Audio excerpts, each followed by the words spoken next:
Hello everyone, I am Harshita Rathore और मैं आप सभी का स्वागत करती हूँ लर्निंग टुगेदर पे। आई होप सब लोग बहुत अच्छे होंगे, बहुत बढ़िया होंगे। आज की क्लास में हम क्या करेंगे, हम यहाँ पे सिविक्स का प्रैक्टिस सेट करने वाले हैं 12th नंबर का। इससे पहले 11 सेट जो है वो मैंने आपके करवा दिए हैं। 12th सेट जो है वो मैं आज आपको यहाँ पे सॉल्व करवाऊंगी। हम जितने भी क्वेश्चन यहाँ पे सॉल्व करेंगे, आप मुझे कमेंट करके ज़रूर से बताना कि आपके कितने क्वेश्चन जो है वो सही हुए हैं या फिर कितने क्वेश्चन आपके गलत हुए हैं। ठीक है, हम क्लास को शुरू करेंगे। ये मेरा छोटा सा इंट्रोडक्शन है, आप इसको देख सकते हो। और ये मेरा पर्सनल टेलीग्राम चैनल है हर्षिता मैम की पाठशाला, आप इसको ज्वाइन कर सकते हो। आपके एग्जाम से जुड़ी हुई सारी नोटिफिकेशन, सारी इन्फॉर्मेशन आपको यहाँ पे मिल जाएगी। क्लासेस की फ्री PDF भी मैं यहाँ पे अपलोड कर देती हूँ। कहीं पे कोई वैकेंसीज वगैरह आती है, वो सब कुछ मैं यहाँ पे आपको इन्फॉर्म करते रहती हूँ, तो आप इसको याद से ज्वाइन कर सकते हो। काफ़ी सारे बच्चे इसके साथ में ऑलरेडी जुड़े हुए हैं। एक हमारा कॉमन टेलीग्राम चैनल है लर्निंग टुगेदर, हमारी यूट्यूब चैनल का कॉमन टेलीग्राम चैनल है। यहाँ पे आपको क्लासेस की सारी फ्री लिंक मिल जाती है, आपको प्लेलिस्ट वगैरह मिल जाएगी और सारी चीज़ें जो है वो आपको यहाँ पे फ्री में मिल जाएगी। ठीक है, तो आप मेक श्योर करना कि आप दोनों ही चैनल को याद से ज्वाइन कर लो, ताकि आपसे है ना क्लासेस की कोई भी इन्फॉर्मेशन जो है वो मिस ना हो। ठीक है, अब हम शुरू करते हैं हमारे पहले क्वेश्चन से।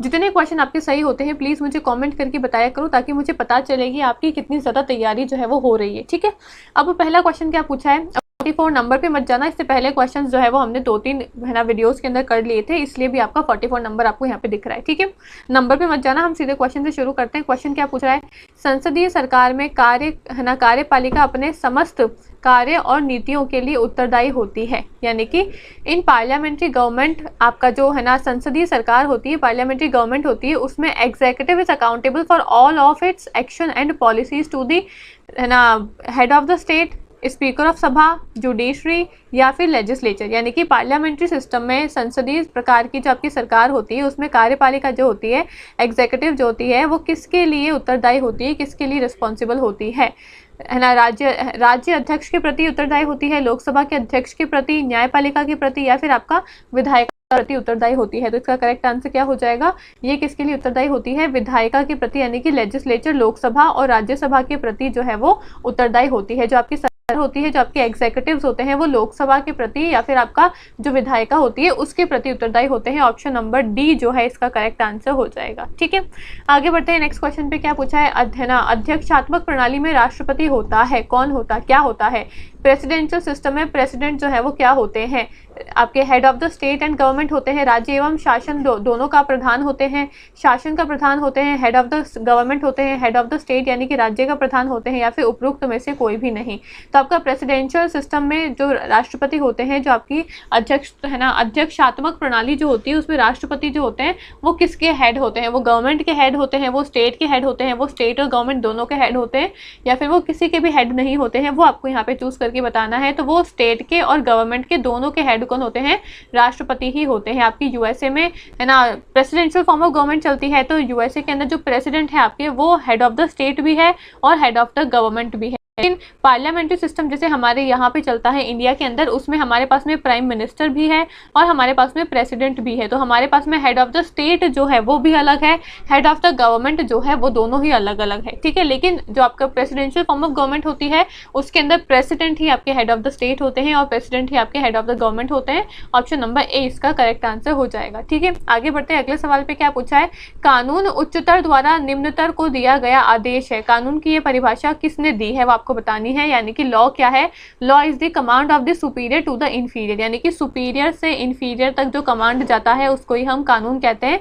ये कानून की डेफिनेशन किसने दी है, ऑस्टिन ने दी है, सेलमॉन्ड ने दी है, विल्सन ने दी है, या फिर आपके ग्रीन ने दी है। तो करेक्ट आंसर क्या हो जाएगा, ये जो डेफिनेशन है वो आपकी ऑस्टिन ने दी है। ऑप्शन नंबर ए इसका करेक्ट आंसर है। नेक्स्ट क्वेश्चन पे चलते हैं। प्लूरलिस्टिक किसमें विश्वास करते हैं, बहुलवादी जो होते हैं वो किसमें विश्वास करते हैं, कानूनी संप्रभुता में, लीगल सॉवरेनिटी में, पॉलिटिकल सॉवरेनिटी में यानी कि राजनीतिक संप्रभुता में, नॉमिनल सॉवरेनिटी नाममात्र की संप्रभुता में, या फिर संपूर्ण संप्रभुता यानी कि एब्सोल्यूट सॉवरेनिटी में। तो करेक्ट आंसर क्या हो जाएगा, इसका करेक्ट आंसर है नाममात्र की संप्रभुता में, नॉमिनल सॉवरेनिटी के अंदर आपके बिलीव करते हैं प्लूरलिस्टिक यानी कि बहुल्यवादी जो है वो नाममात्र की संप्रभुता में विश्वास करते हैं। ऑप्शन नंबर सी इसका करेक्ट आंसर हो जाएगा। ठीक है, आगे बढ़ते हैं अगले सवाल पे। नेक्स्ट क्वेश्चन आपसे क्या पूछा है, भारतीय संविधान के अनुसार है ना भारतीय संविधान के अनुसार तथ्य क्षम संप्रभुता निहित करती है किसमें, according to the Indian constitution de facto sovereignty resides in parliament president, prime minister या फिर पीपल। यानी कि इंडियन कॉन्स्टिट्यूशन के अकॉर्डिंग जो डी फैक्टो सॉवरेनिटी है वो किसके पास में होती है? संसद में होती है, राष्ट्रपति के पास होती है, प्रधानमंत्री में होती है या फिर जनता में यानी कि पीपल में होती है। तो वो किस में होती है? जनता में होती है। सॉवरेनिटी किसके पास में है? We the people of India. हमने जो कॉन्स्टिट्यूशन बनाया है वो उसमें प्रियम्बल में क्या लिखा हुआ है? We the people of India लिखा हुआ है ना। तो तथ्य सम संप्रभुता जो है वो किस में निहित है? जनता के पास में निहित है, पीपल के पास में निहित है। ऑप्शन नंबर है ना डी जो है इसका करेक्ट आंसर हो जाएगा। ठीक है, option number D is your correct answer. आगे बढ़ते हैं अब हम नेक्स्ट क्वेश्चन की तरफ। नेक्स्ट क्वेश्चन आपसे क्या पूछा है? अगला सवाल आपसे पूछा है कि संप्रभुता नागरिकों तथा प्रजाजनों के ऊपर सर्वोच्च शक्ति है जिस पर कानून का कोई नियंत्रण न हो। ये किसका कथन है ना? कथन इंग्लिश में क्या बोला है आपसे? इंग्लिश में पूछा है कि sovereignty is the supreme power over citizen and subject uncontrolled by law. ये स्टेटमेंट जो है वो कौन से थिंकर ने दिया है? बर्गिस ने दिया है या फिर आपका डुगोई दिया है, आपका जीन बॉदिन ने दिया है या फिर आपका जेलिनेक ने दिया है? तो करेक्ट आंसर क्या हो जाएगा इसका? ये कथन जो है वो आपका जीन बॉदिन ने दिया है कि संप्रभुता नागरिकों तथा प्रजाजनों के ऊपर सर्वोच्च शक्ति होती है। ठीक है, ऑप्शन नंबर सी जीन बॉदिन इसका करेक्ट आंसर हो जाएगा। आगे बढ़ते हैं अगले सवाल पे। नेक्स्ट क्वेश्चन क्या पूछा है? Theory of natural right is an essential part of, यानी कि प्राकृतिक अधिकारों का सिद्धांत जो है वो आवश्यक भाग है किसका? ऑस्टिन थ्योरी ऑफ सॉवरेनिटी यानी कि ऑस्टिन के संप्रभुता के सिद्धांत का, थ्योरी ऑफ सोशल कॉन्ट्रैक्ट सामाजिक समझौते के सिद्धांत का, देवी उत्पत्ति के सिद्धांत का, थ्योरी ऑफ डिवाइन ओरिजिन या फिर फोर्स थ्योरी ऑफ फोर्स यानी कि शक्ति सिद्धांत का। यानी कि जो आपकी नेचुरल राइट्स हैं वो किसके लिए ज़रूरी है वो आपको यहाँ पे चूज करके बताना है। नेचुरल राइट्स जो है वो थ्योरी ऑफ सोशल कॉन्ट्रैक्ट सामाजिक समझौते के सिद्धांत के लिए इसेंशियल पार्ट है। यानी कि जो आपकी प्राकृतिक अधिकार है उस प्राकृतिक अधिकारों का जो सिद्धांत है वो आवश्यक भाग है किसका? सोशल कॉन्ट्रैक्ट का आवश्यक भाग है। ऑप्शन नंबर बी इसका करेक्ट आंसर हो जाएगा। ठीक है, यहाँ पे हमने देखा सोशल कॉन्ट्रैक्ट के थिंकर्स कौन कौन आते हैं? आपके हॉब्स आते हैं, लॉक आते हैं और आपके रूसो आते हैं। इसमें लॉक जो है वो 3 तरीके के नेचुरल राइट के बारे में बात करते हैं। कौन कौन सी होती है? Life, liberty and property. भाई सभी को लाइफ का अधिकार है, सभी को लिबर्टी का अधिकार है, फ्रीडम है और सभी को प्रॉपर्टी का भी अधिकार है, यानी कि प्रॉपर्टी संपत्ति को एकत्रित करने का भी अधिकार है। ये बात करते हैं कौन? जॉन लॉक बात करते हैं। और ये तीनों इन्होंने क्या बताए हैं? 3 प्राकृतिक अधिकार बताए हैं, 3 नेचुरल राइट्स बताए हैं। नेचुरल राइट्स जो है वो उसका जो सिद्धांत है वो आवश्यक भाग है सोशल कॉन्ट्रैक्ट थ्योरी का। ऑप्शन नंबर 20 का करेक्ट आंसर हो जाएगा। आगे बढ़ते हैं। स्वतंत्रता अति शासन का विरोध है, ये किसने कहा है? Liberty is the enemy of over government. अति शासन जो हो जाता है, ओवर गवर्नमेंट जो हो जाता है उसका विरोधी है। कौन है उसका विरोधी? लिबर्टी है। तो ये कथन किसका कहा है? ब्लास्की का कहा गया है, लॉक ने कहा है, सील ने कहा है या फिर आपका जेएस मिल ने कहा है? ये कथन जो है वो आपका सील ने कहा है कि स्वतंत्रता अति शासन का विरोधी है। ऑप्शन नंबर सी इसका करेक्ट आंसर जाएगा। ठीक है, आगे बढ़ते हैं अगले सवाल पे। नेक्स्ट क्वेश्चन क्या पूछ रहा है? रक्त संबंध समाज को एक समाज राज्य को जन्म देता है। रक्त संबंध समाज को और समाज राज्य जन्म देता है। ये कथन किसका कथन है? Blood relation give birth to society and society give rise to the state. यानी कि ब्लड रिलेशन जो है, रक्त संबंध जो है वो समाज को है ना यानी कि सोसाइटी को जन्म देता है और समाज जो है वो आपके राज्य को जन्म देता है। ये कथन जो है वो किसने कहा है? मैकियावेली ने कहा है, लास्की ने कहा है, आपके है ना लिंडसे ने कहा है या फिर आपके लेवल ने कहा है? तो इसका करेक्ट आंसर क्या हो जाएगा? ये मैकियावेली का कथन है। Blood relation give birth to society और सोसाइटी जो है वो स्टेट को जन्म देती है। तो ऑप्शन नंबर ए मैकियावेली इसका करेक्ट आंसर हो जाएगा। ठीक है, आगे बढ़ते हैं अगले सवाल पे। नेक्स्ट क्वेश्चन क्या पूछा है? किसने कहा है कि सबसे निकृष्ट राज्य भी सबसे उत्कृष्ट अराजकतावादी से अच्छा होता है? किसने कहा है कि even the worst state is better than the best anarchy. यानी कि एनार्की से बेहतर तो वर्स्ट स्टेट ही होता है। ठीक है, एनार्की से बेटर तो वर्स्ट स्टेट ही होता है। ये कथन जो है वो किसका है? हीगल का है, रूसो का है, लॉक का है या फिर हॉब्स का है? तो आपको यहाँ पे बताना है कि ये कथन यहाँ पे किसका है। ये कथन जो है वो आपके हॉब्स का है। हॉब्स ने क्या कहा है? एनार्की से बेहतर तो आपका वर्स्ट स्टेट होता है। ऑप्शन नंबर डी इसका करेक्ट आंसर हो जाएगा। ठीक है ना, निकृष्ट राज्य भी सबसे उत्कृष्ट अराजकतावादी से अच्छा होता है, ये आपका हॉब्स का कथन है। आगे बढ़ते हैं, अगला सवाल क्या पूछा है? In which of the following language was the word status from which the word state is derived from. यानी कि निम्नलिखित में से किस भाषा में शब्द स्टेटस जिससे शब्द स्टेट उत्पन्न हुआ है वो कौन सी भाषा से आया है? ग्रीक भाषा से, जर्मन से, आपका ट्यूटोनिक से या फिर आपका इंग्लिश भाषा से आया है? तो इसका करेक्ट आंसर क्या हो जाएगा? इसका करेक्ट आंसर हो जाएगा आपका ऑप्शन नंबर सी ट्यूटोनिक से। ऑप्शन नंबर सी जो है वो ट्यूटोनिक इसका करेक्ट आंसर है कि ये जो स्टेट वर्ड है ये आपका ट्यूटोनिक भाषा से आया है। सी इसका सही आंसर हो जाएगा। नेक्स्ट क्वेश्चन बोला है who among the following said state is the march of God on अर्थ। काफी ज्यादा फेमस है। निम्नलिखित में से किसने कहा है कि राज्य पृथ्वी पर ईश्वर का अवतरण है? State is the march of God on अर्थ, ये प्लेटो का है, कांत का है, हीगल का है या फिर ग्रीन का कथन है? ये आपका हीगल का कथन है। हीगल कहते हैं state is the march of God on earth. Hegel जो है वो एक आपके स्टेटिस्ट थिंकर है। स्टेटिस्ट थिंकर है मतलब हीगल जो है वो राज्य की बात करते हैं, वो स्टेट की बात करते हैं। हीगल आपके आइडियलिस्टिक थिंकर भी हैं, हीगल आपके स्टेटिस्ट थिंकर भी हैं। हीगल जो है वो आइडिया की भी बात करते हैं, हीगल जो है वो स्टेट की यानी कि राज्य की बात करते हैं। हीगल कि इंसान जो है, प्रत्येक व्यक्ति जो है वो बाद में आता है, पहले आपका राज्य आता है। अगर राज्य है तो प्रत्येक व्यक्ति है, राज्य नहीं होगा तो व्यक्ति को कोई भी नहीं पूछेगा, यानी कि राज्य के अंदर ही व्यक्ति की है ना पहुंच होती है, राज्य के अंदर ही व्यक्ति की है ना आइडेंटिटी होती है, राज्य के बिना व्यक्ति खुद कुछ भी नहीं है। तो इसलिए इन्होंने कहा है कि मार्च है ना, state is the march of God on अर्थ, यानी कि राज्य पृथ्वी पर ईश्वर का अवतरण है। ये कथन आपका हीगल का है। ऑप्शन नंबर सी इसका करेक्ट आंसर हो जाएगा। आगे बढ़ते हैं, अगला सवाल पूछा है कि विच political thinker first use the term state in the modern age, यानी कि मॉडर्न एज में जो आपका स्टेट शब्द है इसको सबसे पहले किसने यूज किया था? किस राजनीतिक विचारक ने आधुनिक काल में राज्य शब्द का सर्वप्रथम प्रयोग किया था? प्लेटो ने, बोधे ने, मैकियावेली ने या फिर हॉब्स ने? तो करेक्ट आंसर हो जाएगा मैकियावेली ने मॉडर्न टाइम्स में राज्य शब्द का उपयोग सबसे पहले किया था। ऑप्शन नंबर सी इसका करेक्ट आंसर है। मैकियावेली की विचारधारा क्या थी? मैकियावेली की विचारधारा पे हमने कल भी क्वेश्चन देखा था कि मैकियावेली क्या बोलते हैं, इंसान इतना ज्यादा लालची है कि एक इंसान जो है वो अपने जो है ना फादर हैं उसकी डेथ को भी भूल सकता है पर अपनी संपत्ति को, लॉस को नहीं भूल सकता है। यानी कि इंसान इतना ज्यादा लालची है, उसको इतनी ज्यादा संपत्ति को एकत्रित करने की उसके अंदर इतनी ज्यादा लालच है कि वो अपने पिता के डेथ को भी भूल सकता है पर अपनी संपत्ति के लॉस को नहीं भूल सकता है, उसके गम को नहीं भुला सकता है।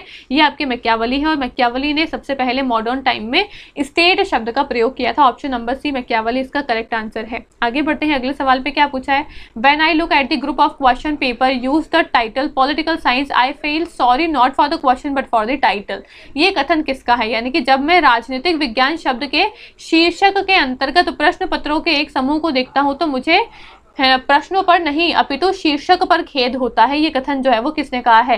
ये कथन आपका मैटलैंड ने कहा है, कॉन्टे ने कहा है, बर्क ने कहा है या फिर आपका ब्रीस ने कहा है? ये कथन जो है वो आपका मैटलैंड कहते हैं। मैटलैंड क्या कहते हैं? When I look at the group of question paper under the title political science, जब मैं पॉलिटिकल साइंस का जो शीर्षक है उस शीर्षक के है ना, शीर्षक से है ना, उस शीर्षक के अंदर जब मैं है ना क्वेश्चंस को देखता हूं तो मुझे सॉरी फील होता है, मुझे खेद होता है। क्वेश्चंस के लिए नहीं बल्कि उस शीर्षक के लिए मुझे खेद होता है। ये कथन किसका है? मैटलैंड का ये है ना कथन है। ऑप्शन नंबर ए इसका करेक्ट आंसर हो जाएगा। आगे बढ़ते हैं, अगले सवाल पे, who among the following gave a commendable principle of balancing liberty and equality. निम्नलिखित में से किसके द्वारा है ना स्वतंत्रता और समानता के मध्य संतुलन बनाने का है ना सराहनीय सिद्धांत दिया गया है? यानी कि स्वतंत्रता के बीच में और समानता के बीच में हमको एक संतुलन बनाना है और वो संतुलन कैसे बनना चाहिए उसका सराहनीय सिद्धांत जो है वो किसने दिया है? रॉबर्ट नोजिक ने दिया है, फ्रेडरिक हैयक ने दिया है, जॉन रॉल्स ने दिया है या फिर आपका एंटोनियो ग्राम्सी ने दिया है? तो जॉन रॉल्स ने ये इसका सिद्धांत दिया है कि हमको लिबर्टी और इक्वालिटी के बीच में क्या करना है, एक बैलेंस बना के रखना है और इसका सिद्धांत आपके जॉन रॉल्स देते हैं। ऑप्शन नंबर सी इसका सही आंसर हो जाएगा। आगे बढ़ते हैं, विच of the following is not characteristics of traditional political science. परंपरागत राजनीतिक विज्ञान का इनमें से कौन सा लक्षण नहीं है, कौन सी विशेषता, कौन सा कैरेक्टरिस्टिक्स नहीं है? अमूर्त स्वरूप होता है, एब्स्ट्रैक्ट नेचर होती है, इमेजिनेशन है, काल्पनिकता है ना, या फिर आपकी स्ट्रेस ऑन ओबीडियंस, दास्ता पर बल है, तथ्यों के अध्ययन पर बल है, यानी कि एम्पिरिकल स्टडी पे बल है। आपको यहाँ पे बताना है कि ट्रेडिशनल पॉलिटिकल साइंस जो थी, परंपरागत राजनीतिक विज्ञान था, उसकी विशेषता इनमें से कौन सी नहीं है? तो परंपरागत राजनीतिक विज्ञान में हम तथ्यों पर आधारित नहीं थे, हम सिर्फ और सिर्फ किसके ऊपर आधारित थे? हम वहाँ पे है ना नॉर्म्स एंड जो आपकी वैल्यूज होती है, मूल्य जो होते हैं, हम सिर्फ उसकी बात करते थे। हम है ना एम्पिरिकल स्टडी पे है ना आधारित नहीं थे, तथ्यों के आधार पर इस पे बल नहीं दिया जाता था। तो ये इसका करेक्ट आंसर होगा कि ये इसकी विशेषता नहीं है। किसकी नहीं है? परंपरागत राजनीतिक विज्ञान की, ट्रेडिशनल पॉलिटिकल साइंस की। Option number D is your correct answer. आगे बढ़ते हैं, political science is concerned with the state and it's mean government. ये किसका कथन है? राजनीतिक विज्ञान का संबंध राज्य तथा उसके साधन सरकार से है। ये कथन किसका है? गार्डनर का है, डिमोंक का है, गिलक्रिस्ट का है या फिर आपका सीले का है? ये कथन जो है वो आपका डिमोंक का है। डिमोंक ने क्या कहा है? राजनीतिक विज्ञान का संबंध राज्य तथा उसके साधन सरकार से है, यानी कि पॉलिटिकल साइंस किससे कंसर्न है? स्टेट से और उसके मीन्स गवर्नमेंट से। ऑप्शन नंबर बी डिमोंक इसका करेक्ट आंसर हो जाएगा। आगे बढ़ते हैं नेक्स्ट क्वेश्चन की तरफ। क्या पूछा है? Machiavelli is referred to by which of the following यानी कि मैकियावेली को निम्न में से कौन से नाम से इंगित किया जाता है? युग का शिशु, चाइल्ड ऑफ द एज, प्रथम आधुनिक राजनीतिक विचारक, फर्स्ट मॉडर्न पॉलिटिकल थिंकर है, रिप्रेजेंटेटिव ऑफ रेनेसेंस, पुनर्जागरण का प्रतिनिधित्व, या फिर उपरोक्त सभी, ऑल ऑफ द अबव। तो ऑल ऑफ द अबव जो है ऑप्शन नंबर डी इसका करेक्ट आंसर है। हम मैकियावेली को क्या कहते हैं? हम मैकियावेली को चाइल्ड ऑफ द एज भी कहते हैं। मैकियावेली जो है वो इनके टाइम पीरियड के चाइल्ड है, ये भी कहा जाता है, इनके युग के शिशु है। मैकियावेली को प्रथम राजनीतिक विचारक भी कहा जाता है। पहले मॉडर्न पॉलिटिकल थिंकर कौन थे? पहले है ना फर्स्ट मॉडर्न पॉलिटिकल थिंकर जो है वो माना जाता है आपके मैकियावेली को। फिर मैकियावेली ने यहाँ पे पुनर्जागरण की भी बात करी है, यानी कि इनको रिप्रेजेंटेशन ऑफ रेनेसेंस भी कहा जाता है, पुनर्जागरण का प्रतिनिधि भी कहा जाता है। तो ये सारे ही नामों से हम मैकियावेली को इंगित कर सकते हैं। ऑप्शन नंबर डी उपरोक्त सभी इसका करेक्ट आंसर हो जाएगा। ठीक है, मैकियावेली की विचारधारा काफी ज्यादा इंपॉर्टेंट है क्योंकि ये आपके पहले मॉडर्न पॉलिटिकल थिंकर आते हैं। इन्होंने इंसान को जो नेचर है वो खराब बताया है। ये सारी चीजें मैंने आपको ऑलरेडी प्रीवियस क्वेश्चन में समझा दी है। आगे बढ़ते हैं। Who called the harbinger of unrest in India? किसको भारत में अशांति का अग्रदूत कहा जाता है? तिलक को, आपके है ना फिरोज शाह मेहता को, WC बनर्जी को, या फिर आपके लाला लाजपत राय को? तो इसका करेक्ट आंसर क्या हो जाएगा? आपके बाल गंगाधर तिलक को क्या कहा जाता है? हार्बिंगर ऑफ अनरेस्ट कहा जाता है, यानी कि शांति का अग्रदूत कहा जाता है। ठीक है, शांति का अग्रदूत किसको कहा जाता है? तिलक को कहा जाता है। ऑप्शन नंबर ए इसका करेक्ट आंसर हो जाएगा। आगे बढ़ते हैं अगले सवाल पे। नेक्स्ट क्वेश्चन क्या पूछा है? Which of the following are the features of Rousseau's general will? अब ये जनरल विल जो है रूसो का, इस पे काफी सारे क्वेश्चन हमने ऑलरेडी प्रैक्टिस भी करी है और ये जनरल विल जो है वो बहुत ज्यादा इंपॉर्टेंट भी है। क्या पूछा है? निम्नलिखित में से कौन से रूसो के जनरल विल की विशेषता थी, वो आपको बतानी है। रूसो का जनरल विल की विशेषता क्या थी? यह आंतरिक इच्छा की अभिव्यक्ति है। It is the expression of inner will. It is the best will of the individual. यह व्यक्ति की सबसे अच्छी इच्छा है। ये स्थायी है यानी कि परमानेंट है, और ये व्यक्तिगत है। तो करेक्ट आंसर क्या हो जाएगा? 63 का आपका करेक्ट आंसर है ऑप्शन नंबर 1, 2, 3, यानी कि आपके पहला, दूसरा और तीसरा कथन जो है वो सही है, पर ये व्यक्तिगत है, ये सही कथन नहीं है। व्यक्तिगत नहीं होती, सबकी सामूहिक इच्छा होती है। जनरल विल क्या होती है? रूसो ने कहा है कि जनरल विल ऐसी विल होती है जो सबकी सामूहिक इच्छा होगी, सबका उसके अंदर है ना कॉन्ट्रीब्यूशन होगा, सबकी अकॉर्डिंग हम जहाँ पे काम करेंगे, और ऐसी इच्छा होगी जो सबके भलाई के लिए काम में आएगी। तो इसको हम बोलते हैं जनरल विल, यानी कि सामान्य इच्छा। ये आंतरिक इच्छा के भी होती है, ये व्यक्ति की सबसे अच्छी इच्छा होती है, और ये परमानेंट होती है, स्थायी होती है, पर ये इंडिविजुअल की नहीं होती, ये सबके कॉमन के लिए होती है। तो ऑप्शन नंबर 3 जो है, ऑप्शन नंबर सी जो है इसका करेक्ट आंसर हो जाएगा। ठीक है, अब आगे बढ़ते हैं नेक्स्ट क्वेश्चन की तरफ। अगला सवाल क्या पूछा है? भारत के मुख्य चुनाव उपायुक्त की अवधि कितनी होती है? चीफ इलेक्शन कमीशन जो है उनकी अवधि यानी कि उनका टेन्योर कितना होता है? 5 वर्ष का, 6 या फिर 65 वर्ष की आयु तक का, 5 या फिर 65 वर्ष की आयु तक का, या फिर 6 या फिर 70 वर्ष की आयु तक का? तो 6 या फिर आपका 65 वर्ष तक की आयु तक का उनका अवधि होती है। ऑप्शन नंबर बी जो है इसका करेक्ट आंसर हो जाएगा। ठीक है, आगे बढ़ते हैं अगले सवाल पे। नेक्स्ट क्वेश्चन क्या पूछा है? मुस्लिम लीग ने अलग राज्य पाकिस्तान के लिए सर्वप्रथम आवाज कब उठाई थी? Muslim League first raised the demand for a separate state Pakistan. Muslim League ने सबसे पहले पाकिस्तान यानी कि सेपरेट स्टेट के लिए कब आवाज़ उठाई थी? 1916 में, 1939 में, 1940 में, या फिर 1941 में? तो करेक्ट आंसर क्या हो जाएगा? 1940 में मुस्लिम लीग ने सबसे पहले एक सेपरेट राज्य जिसका नाम था आपका पाकिस्तान, उसके लिए आवाज़ उठाई थी। ऑप्शन नंबर सी जो है इसका करेक्ट आंसर हो जाएगा। ठीक है, तो ये सारे क्वेश्चन थे जो हमने आज की वीडियो में सॉल्व करे। आई होप आपको अच्छे लगे होंगे। कितने सवाल आपके सही हुए मुझे कॉमेंट करके जरूर से बताना। वीडियो आपको अच्छी लगती है तो इसको लाइक करना, शेयर करना, कॉमेंट करके मुझे जरूर से बताना कि आपको वीडियो जो है वो कैसी लगी है। ये मेरा पर्सनल टेलीग्राम चैनल है, इसको ज्वाइन कर लेना। ये हमारा कॉमन टेलीग्राम चैनल है, इसको भी याद से ज्वाइन कर लेना। ठीक है, बाकी मिलते हैं अगले वीडियो में। Thank you so much.